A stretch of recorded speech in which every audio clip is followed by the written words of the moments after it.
नमस्कार दोस्तों, राजनीति के शतरंज की बिसात बिछ चुकी है। सह और मात का खेल प्रारंभ हो गया है। अब सवाल यह है कि छत्तीसगढ़ की राजनीति में क्या रंग लाएगा उप मुख्यमंत्री का जो दांव कांग्रेस ने लगाया है। छत्तीसगढ़ की राजनीति ने एक बार फिर एक नया रंग दिखाया है। साथ ही कई सवाल भी उसने छोड़ दिए हैं जिन पर दूर तक चर्चा होगी और उसका सीधा असर नवंबर-दिसंबर में होने वाले छत्तीसगढ़ विधानसभा के चुनाव पर पड़ेगा। कांग्रेस की रणनीति में हो सकता है ये बड़ा बदलाव दिखे, साथ ही साथ भाजपा को भी अपनी चुनावी रणनीति में बदलाव करना पड़ सकता है। इन्हीं सवालों के इर्द गिर्द यदि टी.एस. सिंहदेव को उप मुख्यमंत्री बनाए जाने को लेकर हुए बड़े फैसले की पड़ताल करें तो कई अहम बातें सामने आती है। मसलन चुनाव में जाने से पहले आला कमान किसी भी तरह की नाराजगी मोल लेने का खतरा नहीं उठाना चाहता। दरअसल 2018 में छत्तीसगढ़ में कांग्रेस की बड़ी जीत के बाद से ही मुख्यमंत्री पद के लिए 2.5 साल के फार्मूले की बात हवा में तैर रही थी। टी.एस. सिंहदेव ने कई मंच से ये सवाल भी पूछे जाते रहे। वो खुद कहते थे कि इससे उनमें कहीं ना कहीं निराशा का भाव था, खुद को समर्थकों के सामने असहज महसूस कर रहे थे। उनकी ओर से अगले चुनाव से दूरी बनाने की बात भी सामने आ रही थी। हो सकता है चुनाव से पहले आला कमान ने सिंहदेव को साधने के लिए ये बड़ा कदम उठाया हो, क्योंकि बाबा की पकड़ सरगुजा क्षेत्र के साथ साथ प्रदेश के शहरी इलाकों में खासी रही है। और इस बात से इनकार नहीं किया जा सकता कि पिछले चुनाव की जीत में जो भूपेश बघेल के साथ वे प्रमुख शिल्पकार थे। कर्नाटक में मिली जीत के बाद कांग्रेस के केंद्रीय नेतृत्व का आत्मविश्वास अलग स्तर पर है। ऐसे में वो इस तरह के बड़े फैसले लेते नजर आ रहे हैं। ऐसे में क्या सिंहदेव सिर्फ 4 महीने के उप मुख्यमंत्री पद से संतुष्ट हो जाएंगे या फिर उनसे कोई और वादा किया गया है, ये कुछ दिनों में सिंहदेव के तेवर से साफ हो जाएगा। सवाल ये भी उठता है कि छत्तीसगढ़ जैसे प्रदेश में जहां कांग्रेस काफ़ी मजबूत स्थिति में दिख रही है, वहां ठीक चुनाव से पहले ये फैसला लेना, फिर AICC को बाकायदा पत्र जारी कर इसका ऐलान करना पड़ रहा है। इससे पहले दिल्ली में हुई बैठक के बाद सिंहदेव का ये कहना कि अगले चुनाव में कोई भी हो सकता है, मुख्यमंत्री का चेहरा काफ़ी अहम हो जाता है।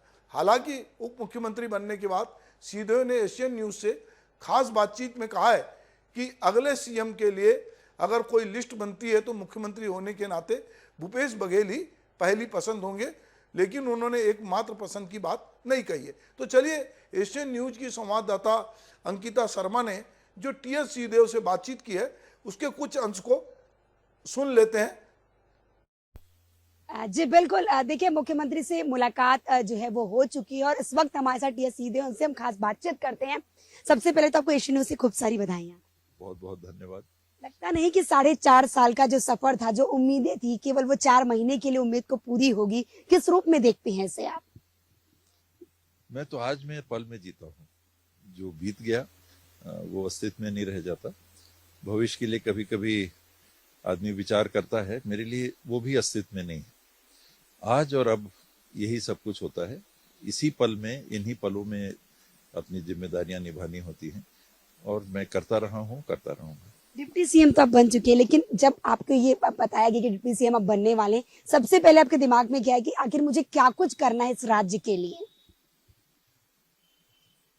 काम बहुत हुए हैं। देखिए, जैसा आपने कहा शुरू में कि अगर 3 महीने अब बचे हैं, जुलाई, अगस्त, सितंबर, तो इसमें कोई भी कुछ नहीं कर सकता। बहुत ज्यादा सीमित संसाधन होंगे, बजट के जो प्रावधान होंगे, मुख्यमंत्री जी उसमें वर्क कर ही रहे हैं। विभागों से कंसल्टेशन करके उन्हें डिमांड्स मंगवाई भी हैं, सबने विभाग ने भेज दिए हैं। वो ढांचा तो उसी में समाहित है, उसी में सीमित है।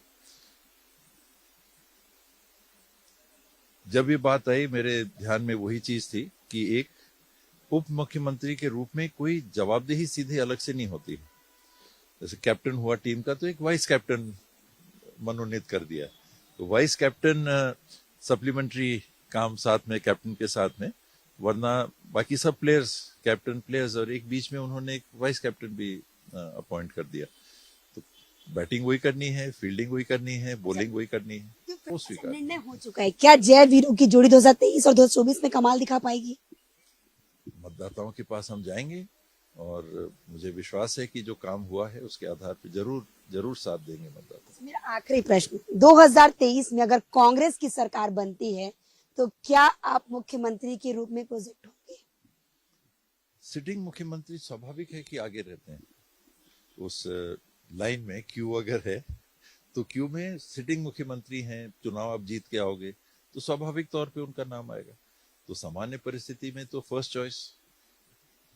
अब की 4 लोग गए थे, अब वो हाईकमांड की बात है, क्या किस तरीके से वो काम करेंगे, किस तरीके से नहीं करेंगे, वो महत्व रखती है बात। लेकिन उससे ज्यादा महत्व इस बात का है कि टीम वर्क रहे, एक होके हम लोग काम करें, सभी मुख्यमंत्री। मतलब सभी मुख्यमंत्री रहेंगे, सभी मुख्यमंत्री का चेहरा रहेंगे, टीम मिलकर काम करेगी इस बार 23-24 चुनाव में। पहले भी किया था, अभी भी करेंगे। बिल्कुल। देखिए, साफ तौर पर जो नाराजगी थी वो नाराजगी तो संगठन ने खत्म कर दी है, लेकिन अब की स्थिति में साफ तौर पर टीएस बाबा का कहना है कि जनता के बीच में जाएंगे लेकिन मुख्यमंत्री का चेहरा किसी को प्रोजेक्ट नहीं किया जाएगा। इन 4.5 सालों में जो कांग्रेस ने कामकाज किया है उसके हिसाब से वो जनता के बीच में जाएंगे और वोट की अपील करेंगे। जी, तो आपने देखा कि टीएस सिंहदेव कह रहे हैं कि ये 4 महीने में उप मुख्यमंत्री जो है वो जैसे उप कप्तान होता है क्रिकेट की टीम में, उस तरह की उन्होंने तुलना की है कि खेलते तो सभी खिलाड़ी हैं और उप कप्तान है उसकी भी थोड़ी सी रिस्पॉन्सिबिलिटी होती है, पर उनमें एक नए उत्साह का संचार हुआ है। जब टीएस सिंहदेव दिल्ली से यहाँ आए तो उनका एक बार फिर स्वागत हुआ। 2.5 साल की जब सरकार का फॉर्मूला चल रहे थे और जब जब टीएस सिंहदेव दिल्ली जाते थे तो फिर पत्रकार वहाँ दौड़ते थे और कई बार उनका स्वागत भी हुआ और कई बार वो असहज स्थिति में भी पाए गए। अब सवाल ये है कि इस समय जब विधानसभा का चुनाव होने वाला है और मध्य प्रदेश में भी चुनाव है, मध्य प्रदेश हमारा पूर्ववर्ती राज्य रहा है, तो वहां पर भी जिस तरह की बातचीत हो रही है, वहां सावरकर को अब पाठ्यक्रम का हिस्सा बनाया जा रहा है। वहां पर प्रधानमंत्री नरेंद्र मोदी ने कहा है कि वो समान संहिता लागू करने की बात उन्होंने कही है। उन्होंने बहुत तरह की घोटालों की बात की है, उन्होंने घोटाले की गारंटी देने वाली सरकार कांग्रेस को कहा है। तो बहुत सारे, तो अभी छत्तीसगढ़ में जो मुद्दे उठेंगे, पिछले चुनाव में छत्तीसगढ़ में जोगी कांग्रेस एक महत्वपूर्ण भूमिका में थी, इस बार अजीत जोगी है नहीं, जोगी कांग्रेस खुद ही हाशिए पर है। और जिस तरह वो तेलंगाना पार्टी से समझौता करने वाली थी टीआरएस से, वो भी खटाई में पड़ता दिखता है। आम आदमी पार्टी लगातार यहाँ पर कोशिश कर रही है, खास करके सरगुजा और बिलासपुर संभाग में, कि वो अपनी उपस्थिति दर्ज करा रही, चूंकि उसके बाद 2 राज्य हैं और वो चुनाव में पैसे भी खर्च कर सकती है। वो दिख रहा है कि वो बड़े बड़े विज्ञापन दे रही है, बड़े बड़े होर्डिंग लगा रही है। तो आम आदमी पार्टी कहीं अभी भी ये दिख रहा है कि थोड़ा सा उसका सॉफ्ट कॉर्नर बीजेपी के तरफ दिखता है। क्यों? क्योंकि अभी जब विपक्षी एकता की बात हुई और पटना में सम्मेलन हुआ तो आम आदमी पार्टी अलग थलग दिखी। आम आदमी पार्टी अभी भी जो है समान नागरिक संहिता के मामले में बीजेपी के साथ खड़ी दिख रही है, वो कांग्रेस की तरह स्पष्ट नहीं कर रही कि उसका रुख क्या है। तो ऐसे में अगर यहां पर आम आदमी पार्टी अपनी उपस्थिति दर्ज कराती है तो वो बीजेपी के लिए कितनी लाभदायक होगी ये बात अलग है। पर कांग्रेस जिसके पास 70 सीटें हैं और जो प्रचंड बहुमत से जीत के आई थी, तो जब उस समय मुख्यमंत्री का कोई चेहरा नहीं था और आला कमान ने 4 लोगों को बुलाया था, उस 4 में एक भूपेश बघेल थे, दूसरे टीएस सिंहदेव थे, तीसरे ताम्रध्वज साहू थे और चौथे चरणदास मान थे। कल जब हाईकमान ने दिल्ली में बैठक बुलाया तो सबको बुलाया, पर यह बहुत क्लियर हो गया कि नंबर 1 और नंबर 2 जो बात चल रही थी, वो कभी कभी लोग समझते थे कि ताम्रध्वज साहू चूंकि गृह मंत्री हैं तो नंबर 2 की हैसियत रखते होंगे, पर आला कमान ने इसको साफ किया। कांग्रेस कर्नाटक और हिमाचल के चुनाव जीतने के बाद उनका जो केंद्रीय नेतृत्व उसकी ताकत बढ़ी। लगातार यहाँ की प्रभारी जो शैलजा हैं, उन्होंने आकर अलग अलग मंत्रियों से, विधायकों से बात की और उन्होंने जो भी रिपोर्ट दी तो कहीं ना कहीं हाईकमान ये कह रहा था कि सत्ता और संगठन के बीच में थोड़ी दूरी बढ़ी है। और अभी हम लोगों ने देखा कि मोहन मरकाम को लेकर भी मीडिया में बहुत सारी खबरें थी। कांग्रेस का सबसे मजबूत गढ़ है छत्तीसगढ़। ऐसे में कांग्रेस चूंकि लोकसभा चुनाव में वो विपक्षी एकता के साथ भी खड़ी दिख रही है, तो वो चाहेगी कि भले ही यहाँ लोकसभा की उसकी 11 सीटें हो, पर वो चाहेगी कि वो एक तरफा बीजेपी को पिछली बार की तरह जीतने ना दे और वो चाहेगी कि 11 की 11 सीटें वो जीते। तो ऐसे में सवाल ये है कि पहले विधानसभा का चुनाव है और सबसे बड़े बहुमत से पिछले चुनाव में कांग्रेस जीती थी।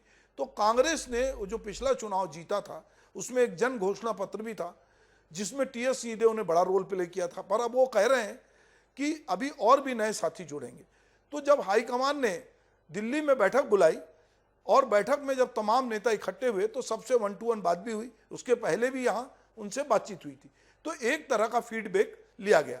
अब ये समझ में आ रहा है कि जब चुनाव की टिकटें बटेगी तो तब ये देखने में आएगा कि कौन वो कैंडिडेट है। सब लोग जीतने वाले पे ही दांव लगाएंगे, चाहे इस खेमे का हो चाहे उस खेमे का हो, पर अंततः खेमाबंदी तो जब चलेगी जब आप सत्ता में वापस आएंगे। तो अब कांग्रेस समझ गई है कि अब हम ये जो अलग अलग छत्रप हैं इनको एक साथ यदि जोड़ के नहीं रखेंगे तो अगले चुनाव में मुश्किल होगी, क्योंकि भाजपा जिस ताकत के साथ अपने कार्यकर्ताओं को इकट्ठा कर रही है और जिसमें खुद नरेंद्र मोदी जिस तरह का संचार उसमें कर रहे हैं, तो बाबा के बनने को लेकर भी तरह तरह के कमेंट्स बीजेपी की तरफ से आ रहे हैं। पूर्व मुख्यमंत्री डॉक्टर रमन सिंह हों चाहे बीजेपी के अरुण साव हों, उन्होंने भी कमेंट्स किए। क्या कहा है, चलिए उनकी भी थोड़ी सी बात सुन लेते हैं कि वो क्या कह रहे हैं। 4.25 साल जिस व्यक्ति को प्रताड़ित करके किनारे रख दिया गया, जिसने अपने एक मंत्री पद से इस्तीफा दे दिया, उसको केंद्रीय नेतृत्व ने 60 दिन के लिए अधिकार बना दिया, तो मुझे नहीं लगता कि सरगुजा की या छत्तीसगढ़ की स्वाभिमानी जनता को ये निर्णय पसंद आएगा। हाँ, जब तक 100 दिन बच जाएंगे और 120 दिन भी कम हो जाएगा, उसको भी कुछ झुंझुना पकड़ाने का प्रयास करेंगे। पराजय के भय से संगठन अलग अलग निर्णय ले रही है। होने वाले पराजय से डरी हुई है कांग्रेस, घबराई हुई है कांग्रेस। विशुद्ध रूप से जिस प्रकार की प्रसन्नता चेहरे में दिख रही है, वो इसी का इंतजार कर रहे थे। शायद पहले बना दिया होते तो शायद अच्छा होता। पहली बात तो ये है कि ये जो आदेश निकला है कांग्रेस पार्टी ने निकाला है। कांग्रेस पार्टी को उप मुख्यमंत्री बनाने का अधिकार है नहीं, ये मुख्यमंत्री और राज्यपाल को इसका अधिकार है। दूसरी बात ये मुझे लगता है कि जिस टीएस सिंहदेव जी से कांग्रेस पार्टी ने वायदा किया था 2.5 साल के लिए मुख्यमंत्री बनाने का, आखिरी 4 महीने में चली के बेला में उनको उप मुख्यमंत्री बनाकर कांग्रेस पार्टी ने उनके साथ अन्याय अत्याचार किया है। ये मुझे लगता है कि टीएस सिंहदेव जी का ये अपमान है। तो हम देख रहे हैं कि ये जो टीएस सिंहदेव को उप मुख्यमंत्री बनाया गया है, ये पहली बार हुआ है छत्तीसगढ़ की राजनीति में कि कोई, चाहे भाजपा हो चाहे कांग्रेस हो, पहली बार उप मुख्यमंत्री बना है। सामान्यतः उप मुख्यमंत्री जहां बनते हैं तो या तो राज्य बड़ा होता है या मुख्यमंत्री को सहायता करने के लिए देखते हैं कि अगर मुख्यमंत्री बीमार है या वो उनको चलने वलने में दिक्कत है या किसी एक और आदमी को रखते हैं, पर यहाँ कोई स्थिति नहीं है। अभी जितने फिट भूपेश बघेल हैं, वो सुबह 4 बजे नदी में छलांग लगा देते हैं, वो गेड़ी चला लेते हैं, वो फुटबॉल खेल लेते हैं, वो झूला झूल लेते हैं, वो हर काम कर लेते हैं जो कि एक राजनेता, बहुत सक्रिय राजनेता करता है। ऐसे में यदि टीएस बाबा को उप मुख्यमंत्री बनाया गया तो निश्चित रूप से जो कांग्रेस को जीत दिलाने वाला, चाहे बस्तर हो चाहे सरगुजा हो, उसकी अपनी भूमिका है। कांग्रेस में आए नंद कुमार साय को भी पद से नवाजा गया है और उनको भी एक निगम का अध्यक्ष बनाया गया। उस पर भी भाजपा की अपनी प्रतिक्रिया है कि उनको लगता है कि जो आदमी राष्ट्रीय स्तर पे था उसको प्रदेश में, पर सवाल ये होता है कि घर का जोगड़ा और आन गांव का सिद्ध। आप हम कहीं भी कितने भी सम्मानित हो जाए, बड़े पद पे चल जाए, पर जो आदमी जिस राज्य में रहता है वो सोचता है कि उस राज्य में उसकी पूछ परख हो, और उस राज्य में पूछ परख जब होती है जब आप सत्ता के नजदीक होते हैं या किसी पद को धारित करते हैं। तो अब चाहे टीएस सिंहदेव हों चाहे नंद कुमार साय हों, तो नंद कुमार साय भी वहीं से आते हैं सरगुजा की तरफ से, टीएस सिंहदेव भी आते हैं। तो एक प्रकार से उप मुख्यमंत्री का पद देकर टीएस सिंहदेव को पूरे सरगुजा को और शहरी क्षेत्र को साधने की कोशिश हुई है। बस्तर में भी कांग्रेस नए सिरे से कवायद कर रही है। तो धीरे धीरे जो सियासी रंग है छत्तीसगढ़ का अब वो गरमाने लगा है। भाजपा जो अपना उसका एजेंडा है, जैसा कि नरेंद्र मोदी जी ने भोपाल में बहुत साफ कर दिया कि वो कॉमन सिविल कोड की बात करेगी, वो जनवरी में राम लला के मंदिर को खोलने की बात करेगी, आज वो पाठ्यक्रम में सावरकर को सामने ला रही है, वो अपने हिंदुत्व के एजेंडे को ला रही है। पर वो एजेंडा हो सकता है कि मध्य प्रदेश में थोड़ा बहुत काम आए, छत्तीसगढ़ में वो उस तरह से काम नहीं आएगा। छत्तीसगढ़ में सरकार जो काम कर रही है उसी काम को लेकर, क्योंकि 3-4 महीने में टीएस सिंहदेव जैसा खुद ही कह रहे हैं कि कोई कमाल नहीं कर पाएंगे, पर हाँ एक टीम को संगठित करना, सुनियोजित करना, और नेताओं की जो थोड़ी थोड़ी शिकायत थी, हर नेता की जो संगठन में होता है, किसी भी पार्टी का संगठन हो, संगठन में और सत्ता में हमेशा थोड़ी बहुत खींचतान होती है, क्योंकि संगठन को लगता है कि सत्ता उसकी सुन नहीं रही है, और सत्ता चलाने वाले सत्ता को किस तरह से चलाना है वो सोचते हैं कि संगठन इसको समझ नहीं रहा है। पर यहाँ पर सत्ता और संगठन में तालमेल हो, इसको लेकर हाईकमान ने बैठक की है, और टी.एस. सिंहदेव को जो उन्होंने एक उप मुख्यमंत्री का पद दिलाया है, तो अब देखना है कि क्या ये जो रंग लाएगा टी.एस. सिंहदेव का उप मुख्यमंत्री बनना, और कांग्रेस क्या उसी प्रचंड बहुमत से सत्ता में वापस आएगी, ये हम सबको देखना होगा। नमस्कार।